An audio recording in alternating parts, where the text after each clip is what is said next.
नमस्कार, good afternoon, वळक्कम. मी Sanjay sir पुन्हा एकदा माझ्या शेतीचा अनुभव घेऊन येतो. आज मागच्या वेळेस मी सांगितलं होतं की हे रोटावेटर नंतर मी एक मधात बेड टाईप एक हे केलं आहे. पावसाळ्यात पाणी थोडंसं निचरा होण्यासाठी. बघूया याचा किती उपयोग होतो, कारण की माती जास्त पडलेली नाही. आणि सोबतच आज मी याला बोर्डो पेस्ट देण्याकरता एक सोल्युशन बनवलं होतं, ते मी याच व्हिडिओसोबत टाकणार आहे. हो, आणखी घरी जीवामृतचा प्रयोग चालू आहे, तो सुद्धा व्हिडिओ मी यासोबत टाकणार आहे. आता तुम्ही ऑक्टोबर नोव्हेंबरपासून हळूहळू प्रोग्रेस बघत आहात. माझा हरभराचा किती वाढला आहे, एक फवारा झाला, त्यानंतर किती काय प्रोग्रेस आहे ते पण या व्हिडिओत मी टाकणार आहे. देखते, मेहनत करना अपने हाथ में, फल देना उसके हाथ में. जसं सोयाबीनमध्ये झालं तसं नहीं हुआ. और काश्तकारी एक चीज़ है कि मेहनत के साथ साथ आपको भरोसा भी करना पड़ता है, और उस भरोसे के साथ मैं आपको यही छोड़ जाता हूँ.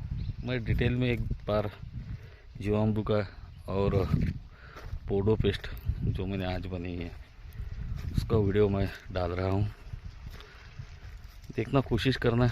मेरी अगर कुछ गलती हुई तो मुझे भी कमेंट करना या बताना. मेरा एक्सपीरियंस कर रहा हूँ, इससे आप कुछ इंस्पायर होते हैं और आप कुछ कर सकते हैं. और साथ में एक नई बात मैंने आज की, मैंने शंकर जी को या 200 लिटरच्या ड्राममध्ये मी जीवामृत बनवायला सुरुवात केली आहे. हे जे हिरवं शेडनेट दिसतं आहे त्यात मी 20 किलो शेण बांधून ठेवलेलं आहे. आणि हे जे लाल दिसत आहे त्यात मी 3 किलो माती, झाडाखालची, जुन्या झाडाखालची माती मी टाकलेली आहे. सोबत हे जे गोमित्र आहे, असं 5 लिटर गोमित्र सध्या टाकलेलं आहे. आणि सोबतच डिकॉम्पोजर,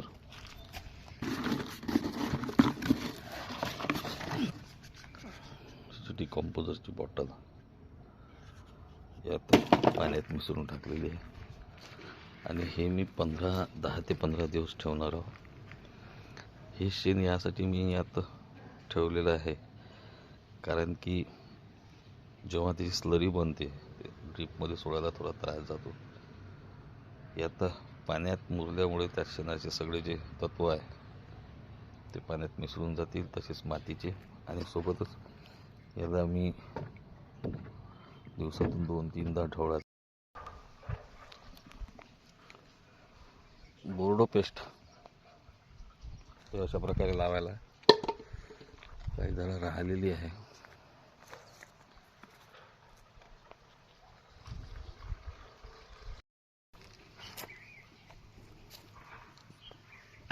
यात 3 किलो चुना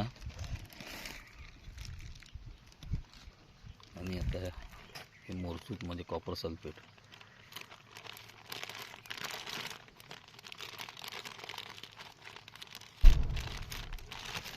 हे सोबतच हे गॅस पॉयझन, याचा 100 ml टाकायचा सगळ्या द्रावणात. म्हणजे हे द्रावण बनेल 40 लिटरचं द्रावण बनेल.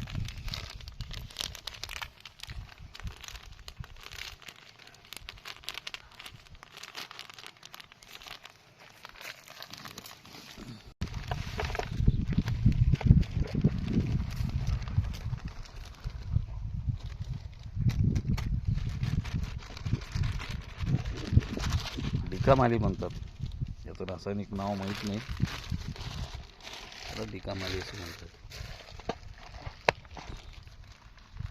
हिंगासारखा वास येतो.